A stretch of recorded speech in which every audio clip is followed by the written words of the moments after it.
নমস্কার বন্ধুরা। এই বছরের দ্বিতীয় এবং শেষ চন্দ্রগ্রহণ সেপ্টেম্বর মাসে ঘটতে চলেছে।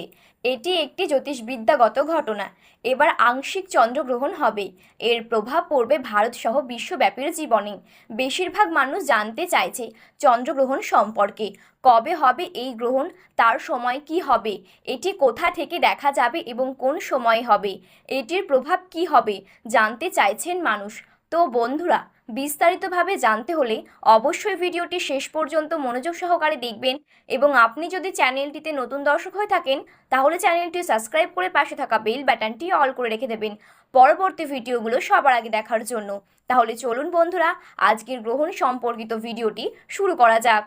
নিজের কক্ষপথে আবর্তন এবং পরিক্রমণের সময় সূর্য, চাঁদ এবং পৃথিবী যখন একই সরল রেখায় চলে আসে তখন সূর্য এবং চন্দ্রগ্রহণ হয়।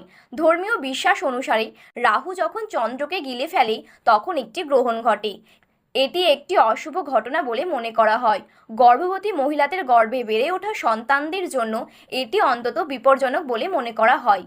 এর কারণ হলো গ্রহণকালে গর্ভবতী মহিলারা যা কিছু করেন তার প্রভাব সরাসরি সন্তানের ওপর পড়ে।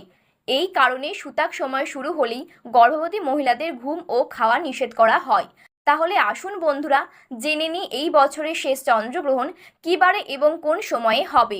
এই বছরের দ্বিতীয় এবং শেষ চন্দ্রগ্রহণ 18 সেপ্টেম্বর বুধবারে হবে।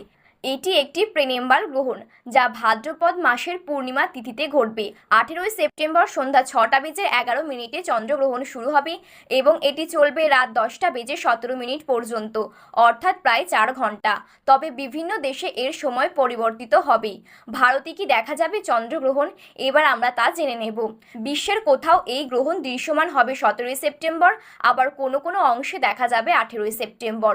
উত্তর আমেরিকা, দক্ষিণ আমেরিকা, ইউরোপ, আফ্রিকা এবং এশিয়ার কিছু অংশ থেকে দেখা যাবে এই গ্রহণ।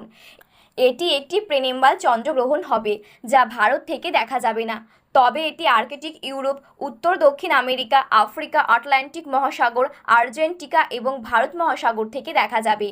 যদিও ধর্মীয় এবং গ্রহের দৃষ্টিকোণ থেকে দেখা যায়, তবে এটি সমস্ত রাশিচক্র এবং নক্ষত্রকে প্রভাবিত করবে। তো বন্ধুরা, এবার আমরা জেনে নেব সূতক সময় কখন থেকে শুরু হবে। সূতক কাল চন্দ্রগ্রহণ শুরু হওয়ার প্রায় 9 ঘন্টা আগেই ঘটে। একইভাবে সূতক সময় বসানো হবে 17 সেপ্টেম্বর রাতে।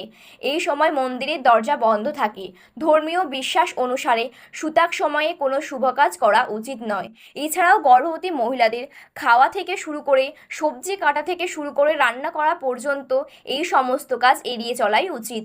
তবে যেসব স্থানে চন্দ্রগ্রহণ দেখা যাবে সেখানে সূতক কালের প্রভাব থাকতে পারে। ভারতে চন্দ্রগ্রহণ দেখা যাবে না, এমন পরিস্থিতিতে এর কোনো প্রভাব পড়বে না। তো বন্ধুরা, এই ছিল আজকের চন্দ্রগ্রহণ সম্পর্কিত আপডেট। ভিডিওটি ভালো লাগলে একটি লাইক করবেন এবং আপনি যদি চ্যানেলটিতে নতুন দর্শক হয়ে থাকেন তাহলে চ্যানেলটি সাবস্ক্রাইব করে পাশে থাকা বেল বাটনটি অল করে রেখে দেবেন।